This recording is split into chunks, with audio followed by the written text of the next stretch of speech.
A little prayer to Jagannath before we begin. Manatho Sri Jagannatho Madguru Sri Jagadguru Manatma Sarvabhutatma Tasmai Shri Guruve Namaha. Manatho means my Lord. Manatho Sri Jagannatho, my Lord. Jagat means universe. So Jagannath means Lord of the universe. Manatho Sri Jagannatho, my Lord is the Lord of the universe. Madguru, my Guru, Sri Jagadguru is the universal Guru. Manatma, my Atma. Manatma, Sarva Bhutatma, Sarva, all Bhuta, beings. My soul is the soul of all beings. As we talked about a little bit last week, the Atmakarika relates to Shiva. As the Karakamsha we looked at, that's the form of Shiva that purifies our soul. The Atma relates to Shiva. So, Manatma, Sarva Bhutatma, that Atma is this Guru, and it's the Guru of all. Tasmai Shri Guruve Namaha, to that Guru I bow. Manatho Sri Jagannatho, Madguru Sri Jagadguru, Manatma Sarva Bhutatma, Tasmai Shri Guruve Namaha. Very simple, beautiful. You want to try and do it together a little bit? We'll do it a few times so that we can all get it. Manatho, Manatho Sri Jagannatho, Sri Jagannatho, Madguru, Madguru, Sri Jagadguru, Sri Jagadguru, Manatma, Manatma, Sarva Bhutatma, Sarva Bhutatma, Tasmai Shri, Tasmai Shri, Guruve Namaha, Guruve Namaha. Very small, beautiful prayer, one of my favorites. And we're Vyasa SJC. So, what is Vyasa? Something we have done, something I have been meditating, because Gail was there, I wanted Vyasa. Guruji was even hesitant about, because the list for the gurus of SJC, it was called Vyasa SJC. It was our main list. For you had to be a SJC guru to be on it, and it would be communications relative gurus to gurus. And it closed down because of some quarreling, and Guruji had planned to open it later with out the people who were quarreling.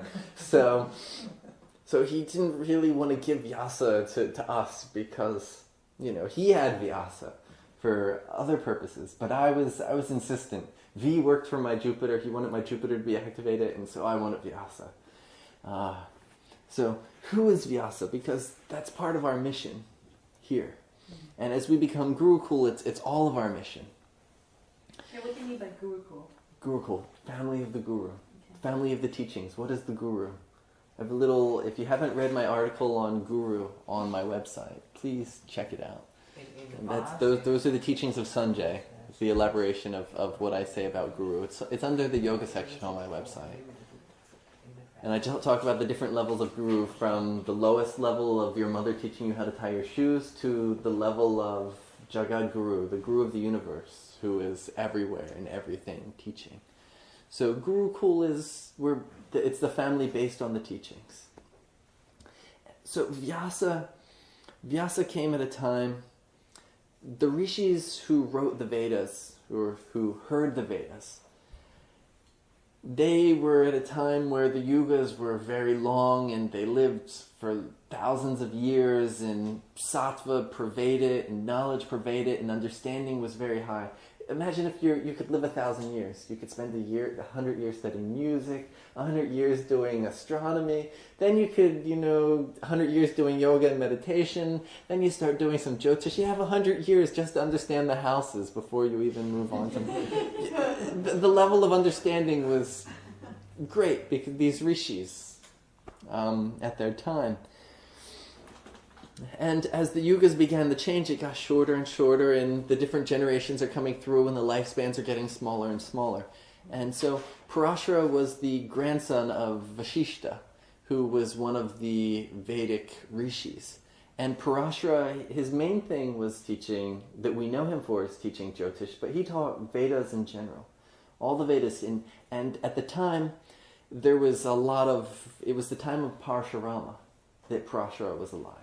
And so Parashurama incarnated to destroy all these warrior castes because the warrior castes had become too powerful. And the warrior castes were getting out of hand, and they were going and they were destroying ashrams. They were, and Parashara's own ashram was destroyed. And so this is one of the reasons Parashurama incarnated. Why is God incarnating? To kill these warriors. They were going around doing some things that really, they had created, their whole caste had created some pretty bad karma by the things that they were doing. Not just what they did to Parashurama. It's much bigger and greater. It's that destruction of knowledge. Because Shukracharya, who incarnated as Parashurama, is a guru in himself and does respect knowledge. And so that destruction of ashrams and the proliferation of Vedic knowledge did disturb Vishnu, even in the form of Venus. And so Parashara didn't have his own ashram anymore. And I think of it sometimes similar to what's happened into Tibet. We wouldn't have the Tibetan teachings here if China didn't go and take them over. They wouldn't be interested in sharing because everything would be okay over there and they'd keep it to themselves and transcend and leave us all in the dark. But because the Chinese came and they created a diaspora, and so the knowledge is everywhere. In the same way, that's what happened to Parashara. When his ashram was destroyed, he didn't have an ashram anymore. So this whole center where you had to be real elite and get into to get the knowledge, and only the highest elite were able to receive, he began traveling to different smaller ashrams all around India, teaching Jyotish and the Vedas. And he had a son. Long story how his son came about, but we'll just go from the point that he had the son. And his son was named Krishna, somebody help me with the pronunciation, Dvaipayana? Do you know? Krishna Dvaipayana? Is that the... It means Krishna of the two islands. Or Krishna of the island in the river. Something of that nature. Krishna Dvaipayana. Something of that nature. And that was his name. And he later got the name of Vyasa, because his father's traveling around teaching the teachings of the Vedas. And at that time, the Vedas were huge. They were much, much bigger than they are now. And they were immense. And Vyasa took, and at that time there was 3 official Vedas. And he took and he added a Tharva Veda in, and made it 4 official Vedas, and really took and codified what is Rig Veda, and which mantras are in Rig Veda, which mantras are in Yajur Veda. He codified things, he organized things, and then, as his father had done, because does everybody know how Parashara died? No. No. Well, Parashara, when his ashram was attacked, he also was attacked, and he hurt his leg. And so after that, he got a limp. And so he couldn't run very fast. And in his travels, he was traveling, and he went through some really dense forest, and he was attacked by wolves. Oh. He couldn't run, and escaped from the wolves, and was attacked by wolves and killed. What's that say about his chart? But we all have to die somehow, right? So Do we know his chart? Do we know his? Parashara, no, he didn't leave it to us, unfortunately. He probably left it, and we've lost it. Probably somebody kept it. Oh, I have Parashara's chart. I'll keep it to myself, and then they died, and we lost it. That's one thing that Sanjay said. He said, "I'll give it all out. I won't die with this knowledge."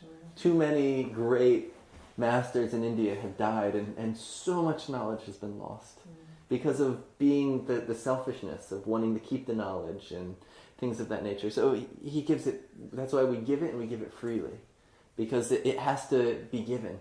Because if you die with that knowledge, you're cursed. If you kill somebody that has that knowledge, like Sanjay has so much understanding. They always talk about the curse of killing a Brahmin. If you've read any scriptures, they always talk about how bad it is to kill a Brahmin. The reason it's so bad to kill a Brahmin is these days, it wouldn't be as bad because half the Brahmins don't know more than you. You know more Vedas after you've studied this for a few years than the average Brahmin. But the real Brahmins, people like Sanjay, we couldn't fill his knowledge. Wouldn't fit if we wrote it all down. Wouldn't fit into this room. So he's just a walking, living library of information. So killing someone like that, you've destroyed all that information and knowledge. So that's why the curse of a Brahmin and killing a Brahmin is considered so bad. Because Parashara and Vyasa, when they were going around traveling, because of the destruction that had happened at that time, they started teaching. One group would learn Rig Veda, one group would learn Yajur Veda, and they started dividing the knowledge up so that it could be remembered and it would be able to be passed on. So if you just happened to kill the person who was remembering the 4 books of the Yajur Veda was lost.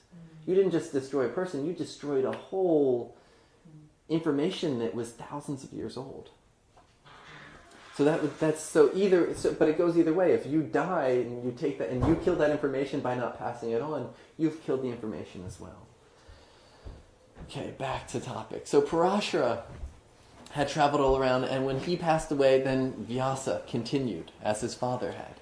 And they talk about Vyasa was incredibly smart. His father would say something, and he had a where you remember exactly? Photographic memory. He remembered everything his father said. Just as soon as his father said it, he could say it back. So his father would say the mantra, and he would know the mantra. And so he went around traveling and teaching and really dividing up the knowledge and making sure that it would continue to be passed on into this present age. And they worked a lot with writing the information down as well, because they knew that in the coming yuga, they could calculate that the yugas were changing, because Krishna was born, and Krishna was the omen that Kali Yuga was about to begin. And they saw the changing, and they were getting ready for the knowledge to try and make it through Kali Yuga. So he worked with codifying, organizing, and continuing this information. His son was called Sukadev. And Sukadev, there's 2 different stories about Sukadev. One is that they made him get married to carry on, so that the lineage of Vyasa would carry on. Some is that he went and became a sannyas. Some he got married, then became sannyas. But he got a group together, and they were so devoted to the learning that they went and they lived out in the woods, and they didn't even wear clothes, because then they'd have to waste time washing them. And that's time that they could be studying and writing. Right. So this is Vyasa's son. So maybe one of these days a breakup of Vyasa SJC can be Sukadev SJC.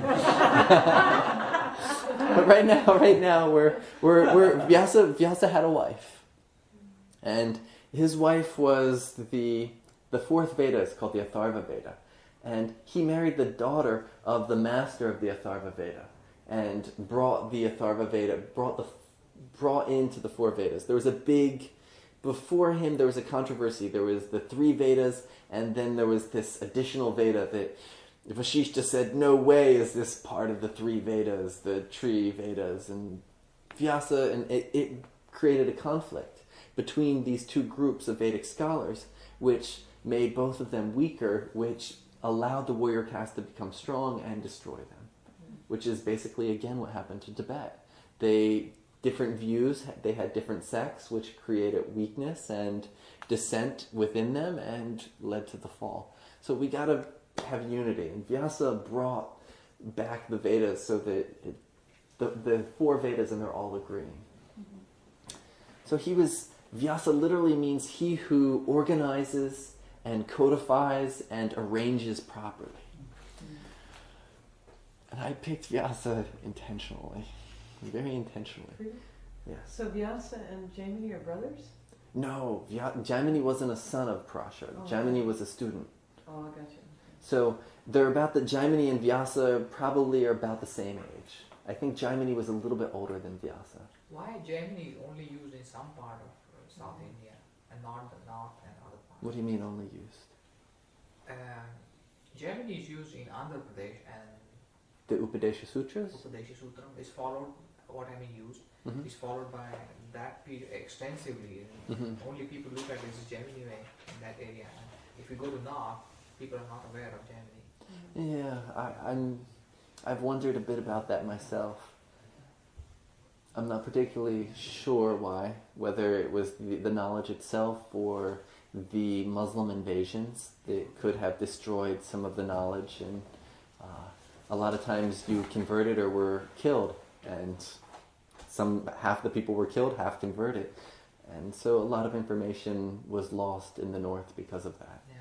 A lot of temples were lost because of that. So I don't know if that's the reason or exactly. We can also look at planets and planets ruling the different parts of India and see the strengths of different types of astrology and different texts used. But yeah, so Jaimini was, they were, I think Jaimini was a little bit older than Vyasa, but they were both students of Parashara, but Vyasa was the son as well, while Jaimini was just a student. He lived with the Guru and traveled with the Guru, relatively. So, Vyasa SJC. So understanding Vyasa and then understanding SJC. So, Guruji, sometimes he'll talk about he doesn't really talk about his past life. A few times he's mentioned it. Yeah, I spent a lot of time with him, so I get little tidbits here and there. And there's the belief that in a past life, he was a royal astrologer. He was one of those who took most of the information to the grave. He didn't teach. He didn't give the knowledge. And because of that, in this birth, he is doing nothing but giving that knowledge. He is fully teaching. He was born into a lineage of royal astrologers. His family were astrologers to the king of Orissa. So he was born back into the same reality, yet there's no kings anymore. So there goes the royal support. And wherever there's royal support, the Vedic sciences have always flourished very heavily. But now we don't have the royal support, so the support has to come through other means. But yet the teachings still have to be given, and given in the way that they were traditionally meant to be given. So his big thing is he teaches, and he wants his students to teach as well. And so what am I doing? I'm sitting here teaching for free to you because that's what he's doing to me, and that's what I hope you will eventually repay me with as well, is by, again, teaching, so that we can spread this knowledge. Now, I myself, when I went to the Nadis, they talked all about past lives. I've had past life readings and things of various natures. In my past life, I was primarily did Ayurvedic medicine my last few lives. And when it comes to Ayurvedic medicine, it's there so easily.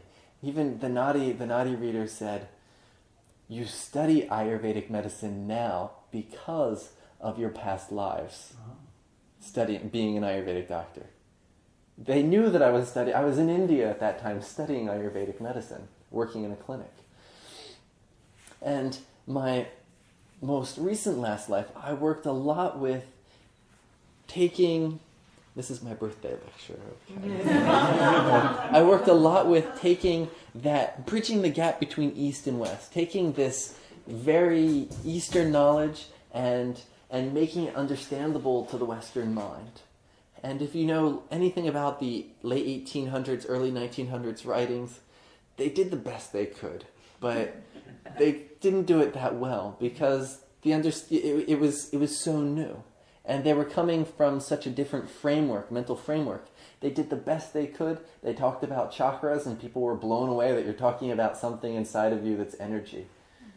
And so they did the best they could, but they set the groundwork so that now, if I start talking about the planets related to the chakras, it's not a big surprise to you.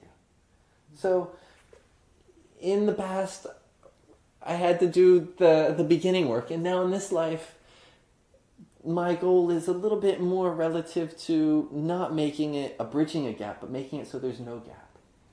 the world has gotten to the place where there is no gap between India and America anymore. We can go right now and talk to somebody and actually see them right here if we hook the computer up and have a full conversation with somebody in India talking to them. We can be in India in a few hours. So there is no gap in space, in time, and so in consciousness, that gap is slowly coming together as well. And so the teaching that we're doing here right now is eradicating that gap in consciousness. And so with Guruji's background, with my background, and with the concept of Vyasa and SJC, there's so many teachings out there right now. If you look at Visti's site, my site, Sarajit's site, some of the other sites out there, there's so much information. All the conferences that Guruji's done, all his students have everything that they've taught, the papers they've written, the Jyotish Digest, there's everything. There's huge amounts of Jyotish. It's almost all there. Almost. There's no end to it, so it can't all be there. But why aren't you out there swimming in it all? You need a living teacher to ground it into. A living teacher. There's also the language. Like I received the Jyotish Digest, and that's one reason why I started looking for this teaching, because even when I took the books, the terminology was foreign. Even when I studied art, for instance, we didn't use this terminology. So sometimes I don't know what it means. I probably might even know the concept. In but I don't know 1 year, go back and read it all. You'll know it all. Yeah, I don't know how to translate it. So that's for me. To me, it's an ocean. And in an ocean, we need to know how to sail across that ocean and the currents and the path to take. So my main goal, mission with SJC, Vyasa SJC, with Vyasa guiding us, is to work on organizing all this knowledge. When we begin teaching to beginners in January, most of the information that we need to teach, it's already available. But how to get to it, where is it? Like this paper right here that I have on Karakas, which will be our first little bit for today, this is written by Sarajit. It's incredible. But how, as a beginner, are you going to know that this is what you need to read first about the planets before you start doing the other stuff? So, as I said, the CSS website, what that's going to begin with is a format that people have an order. And we're not going to have to exactly write everything and make everything, because most of it's already there. Some of it we're going to have to give an introduction to. But we're going to work with creating a structure so that people can begin using all this information that's out there and learning. And even if they can't be here for lecture, they can listen to some recordings or they can read and follow. And we're going to make it very accessible to the average person and give them all the resources on the topics and really create a way to cross this ocean of Jyotish. Organize it, structure it. And that's my mission. And because that's my mission, that's our mission. And, yeah. Do we have to cross it? Can we just enjoy swimming in it? We'll enjoy swimming, but that gets me all like, oh, I gotta get there, kind of. No. We'll enjoy the journey, but we don't want to get lost on the ocean and run out of food and water and then drown or dive. We want to eventually, go visit some port and enjoy ourselves there, and then go to another place and enjoy. We want to sail around and actually get places. Okay. So our goal is to get places. And the places ultimately that we're striving to get to? The place that this is good because this is, as I said, I've been working on clarifying my vision of the mission here with Vyasa SJC. So thank you for helping me clarify, because that's why I want to say it, because sometimes by speaking things out loud, it really brings some clarity to the situation. My want is, right now, we have a small group. Sarjeet, Visti, Zoran, myself, Robert, who are doing more special topic research, digging in, reading what the rishis are writing, and digging it out and showing examples and really bringing this stuff to life. And special topics, like sometimes Guruji will give a 3-hour lecture on something, but you could write a book on it. And so that 3-hour lecture was only him giving you the beginning. For example, punya charts, when somebody dies, taking the chart of their death, understanding where they're going to go when they die, how long it's going to be till they reincarnate, what sins did they do in this life that are causing them to reincarnate. If I remember I had a friend who had these 2 friends, actually in the Berkeley area, who died in a motorcycle accident. A couple, newlywed, died on a motorcycle. When I looked at their punya chart, because they had the time that they died, Ketu was in the Lagna, which shows that they are stuck as spirits, wandering around. That they are not, they're indefinitely, they're not, like you can't calculate when they're going to reincarnate, because they're stuck as spirits and they need help moving over that. So that's just one topic that a whole book can go into. If you look at Robert, he just went a whole book into Drigdasha. So the actual places that we're going to are getting to the level where we can go that deep into such topics, so that we can have experts. So when maybe that's not an area that you want to go into, but someone else wants to go into that, and you have someone in your family die, or a client that has somebody die, you can connect them to that person who's an expert in that area. Mm-hmm. But that we have that expert in that area right here in California, mm-hmm. or in America, so that we can have these experts, these masters right here. And it's impossible to master everything. Mm-hmm. Absolutely impossible. Mm-hmm. Unless special cities. Unless you have really, really special cities. So my goal is not to make us all incredible masters. We can strive to be like Sanjay and understand as much as he does. But unless you have a stationary Jupiter alone in Lagna, in its own sign, then it's going to be some, so does that clarify that goal to really to gain some mastery in various areas where we don't have masters right now, where we're lacking in masters? So while Sanjay's still alive, so that if you're doing that research and you have questions and you surpass my understanding in that area, we still have Sanjay to ask the questions to. Well, where can I get more on this? Or how does this work? Or what happens with this? Or what's the ritual for this? And who do I go to get, what priest can I go to get this information about the ritual that needs to be done? So that to get the masters here, because he can only give what we can receive.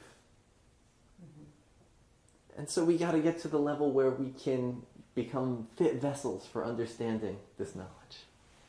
Is it appropriate to be in this group if you want to be more of a generalist, like a Renaissance kind of Jyotishi?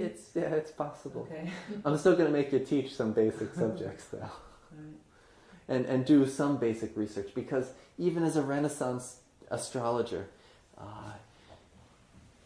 unless I say you're going to teach Karakas, then after class you'll go home and what's going to give you that real inspiration to spend 5 hours on a Wednesday night digging through the scriptures? Mm-hmm. What's going to give you that impetus, that inspiration to really look in depth if you're not teaching? Like I'm about to teach Badak. I went into Prashna Marga and I reread the Badak chapter 3 times. I wouldn't have gone into the Badak chapter to read it.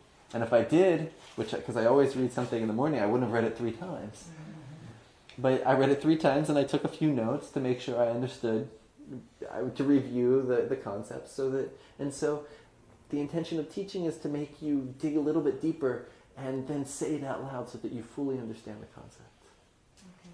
So you don't have to go to the heights of intensive work, but at least we'll make, even as a Renaissance astrologer, we'll make you teach some basics. Mm-hmm.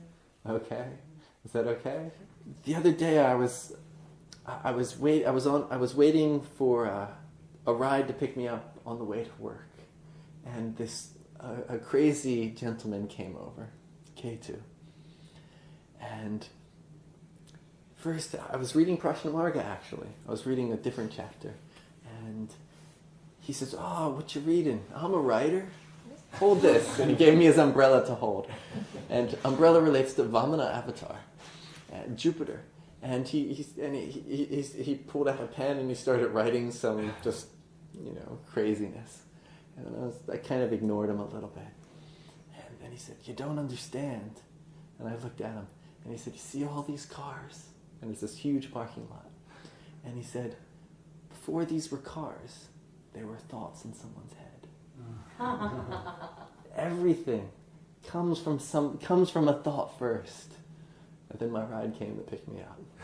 And he said, "You don't understand." And I looked at him and I said, "Nah, I understand. Trust me, I understand. More than you can imagine." Because this is what I was going over. I was thinking, this mission, this Vyasa SJC, our mission, what am I trying to create? And it all starts in the thought. And if we look at the Vedas talk a lot about, we have Brahma. And if we look at Brahma's first creations, anybody know about Brahma's first creations? No. They were mind-born. They didn't even have physical bodies. They were mind-born. They were thoughts. His first creation were just thought forms. They hadn't even taken physical form yet. So first the thought form has to be born. Then it has to be said, and we record it, and it goes online, and lots of people hear it, and then it becomes real. Okay. So I think I was going to talk about Guru Shishya stuff, but we'll get into Jyotish now. I think that's enough. Other, all this is around. This is the stuff that you get in Parampara. Right now, you're not paying to learn about Badak, so I can sit here and talk about all kinds of things about Jyotish. Where if you were paying, you'd be getting a little bit frustrated. You're like, "Wait a minute, I paid this guy $150 for this weekend, and we're just going on and on and on about India and deities and this and that." And that's nice, and it's nice to learn, but... And so this is the thing about Parampara. We learn because all this is very important to Jyotish, but it's secondary. It's kind of peripheral. And the more of this peripheral that we understand, the more that we'll actually understand Jyotish, its place in our life, and its place in the world. One of these weekends we're going to lecture on the Vedas and what the Vedas mean, and as I was explaining to Kathy, here we have the Rig Veda, we have Brahmanas, the Aranyakas, Upanishads. Where does Jyotish fit into all this? And how is it a Vedanga versus an Upaveda? And what's this mean? And the more we understand about this, the more we're going to understand the deeper significance of Jyotish as a whole. So all this is important. Okay. So... Can I ask a question? Yes, of course. You said about you visited the Nadi. Yes. Astrologers. A few. I have read some information that basically this is the information I heard, and that they tell the past but the future does not match. What's your experience on that? I cross my fingers and hope the future matches. That's all I know, because I was happy with that future. I was like, yeah. The one thing that has come to pass, that basically a lot of the things, he didn't talk too much about the future, most of mine. They talked a lot about my past.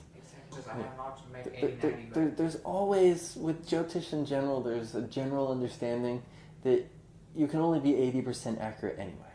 But they get your chart, they keep on asking you questions, and they build a chart in the books, and basically indexing to the book. Oh, not mine. I told him when I was born. He went in the back, and he looked, and then he pulled out, he had these two different bamboo things, and he said, "Are you an artist or an Ayurvedic practitioner, or Ayurveda?" I said, and I was in a clinic, I said, "Vedya." And so he took, and he just started, and at first it was real general. We're going really off topic right now, so we'll end this soon. Huh? It's your birthday. Yeah. And he said, he started saying, "You're creative, you're intuitive, you're a teacher, this, that." And at first I was like, oh, yeah. And then he said, and your partners, and he started explaining general things about her, and I was like, okay. And then he said, and you study Ayurveda because you were an Ayurvedic doctor in past lives. And then he just started breaking it down. You're very artistic because in a past life in Northern Africa you were an interior designer of great repute. It just started just breaking it down, just saying what I'm doing now and why I'm doing it. And then after he went into the past, he did this real past present thing, and then he made some future predictions. Which Nadi was that? That was the Sukha Nadi in Bangalore. I also went to the Brigu Nadi that's just south of Dharamsala as well. And there's 2 others that I haven't made it to, that I have addresses eventually. And I also went to, it's not a Nadi reader, but the Tamarpatra, which is Achyuta speaking. Which, you know about the Tamarpatra? Not really what I heard about. Okay. Well, the Tamarpatra, Achyuta, who was our Parampara guru, lived in the 15th century. And he set up Gadis. And basically what I would like this to eventually become is a Gadi, where we have a center, a study with all the books and the knowledge and the tools, and the teachings are happening. And even if I go to India for the next 6 months, that there'll be somebody here teaching, and it'll still be happening. It's a center. He set up them all over East India and into Nepal, into that region. He set up Achyuta, our Parampara guru. And when he left body, he left copper plates in a few places. And there's people who sit with those copper plates, and you can go to those copper plates, and you touch them, and you think about a question. And then the reader turns over the copper plate, and there's writing on it. And he starts reading the writing, and it's scratched in copper. And it's really strange. Like sometimes you look at it, and you can see it, and other times you look and you can't see it. And some people can see it, some people can't see it. Sometimes it's not normal. And he reads it, and it answers your question that you thought in your head. And then he turns it over, and the next person comes. Like I'd go, Visti would touch it. You turn it over, and something totally different is on there. Starts reading, answering Visti's questions.